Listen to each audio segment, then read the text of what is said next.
Hey yo, it's King Fight News, and Bob Arum just fired shots at Al Haymon, the man he said didn't exist. Well, now Bob Arum is saying, hey, you know what? Al Haymon, he doesn't want to risk his fighters losing to my fighters. And hey, maybe he's right, maybe he's wrong. Let's get into it. It's King Fight News. Let's go. All right, so y'all see the article. Haymon doesn't want to risk his fighters losing to ours. Haymon and Arum have been at odds for a very long time and rarely come together to make big fights. To make big fights is the key word, because you know what? Oddly enough, when Vasyl Lomachenko was looking for his first title shot, he ended up fighting Orlando Salido, and it didn't work out. Then he had to go over to PBC and fight Gary Russell, and Lomachenko went over there and got a W. So, at times, when mandatories and these title shots come together, sometimes they work out where they're actually working. These two guys are actually working together. And sometimes it doesn't work out like that.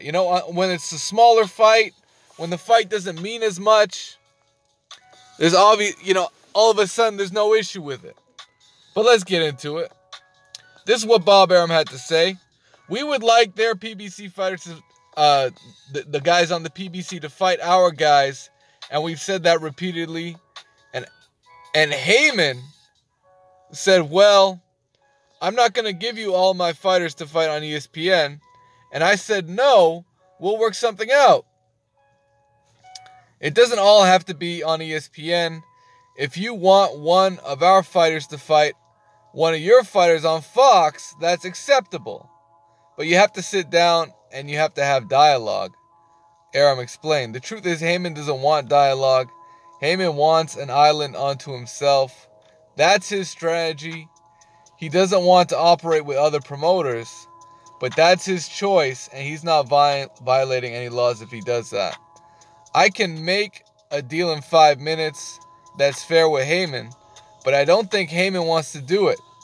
There's a whole psychological thing where he doesn't want to risk his fighters losing to our fighters. This is what Bob Arum has had to say. Now, looking at what Bob Arum has done in the past, this is Mr. In-house.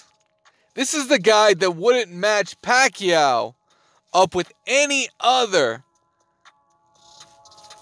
fighter that had any other promotional ties. Whether it was PBC, whether it was Al Haymon, you never saw Manny Pacquiao fight a Sean Porter.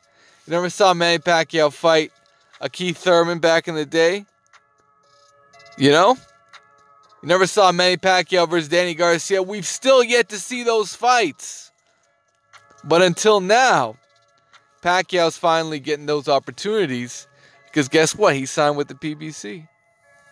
Right? Back in them days, Pacquiao was locked down to Joshua Clottey, Antonio Margarito, fucking Juan Manuel Marquez damn near 5 times, Tim Bradley 3 times, Marco Antonio Barrera 3 times, Eric Morales 2 times. Fucking every other goddamn top-ranked fighter, Pacquiao could get all that smoke, man. But you know what? Now all of a sudden, Bob Arum wants to do what's best for boxing. Get the fuck out of here, man. Bob Arum's doing what's best for Bob Arum. And guess what? When it comes to Terrence Crawford, Crawford was lucky to get Amir Khan. But if he didn't get Amir Khan, he's got no one else to fight. Is literally, there's no more water in the well over at Top Rank when it comes to the welterweights. There's no more water in the well when it comes to heavyweights. Right now, they made a jump in the heavyweight division. They copped Tyson Fury. They may get Dillian White. We really don't know what's going on with that. If they get Dillian White, that's great. They can do Fury, White. They can build to that. Otherwise, They got no more water in the well. Who do they got to bring up to fight Tyson Fury? Fucking Joseph Parker? Okay. That's a good, appetizer. That's something I want to see after I ate breakfast or some shit. That ain't the main event to any of us. That ain't the main event. Does that have a whole lot of significance in boxing? That sounds like a real fight I could fall asleep watching. That's what it sounds like to me. But you know what? That's the problem Bob Arum has. Now he's in a position where he needs to work with other promoters. And he ain't getting that same energy back. Because guess what? Karma's a motherfucker. Karma is a motherfucker. And Bob Arum's done. He's already done his dirty work, man. He's already fucked over other promoters. And now maybe he's been fucked over. Who knows? Let me know what you guys think. Itzy King Fight News. Hey, smash the like button. And subscribe to the channel if you haven't already. Shots fired. What y'all think about what Bob Arum had to say? Itzy King Fight News. You already know. Peace.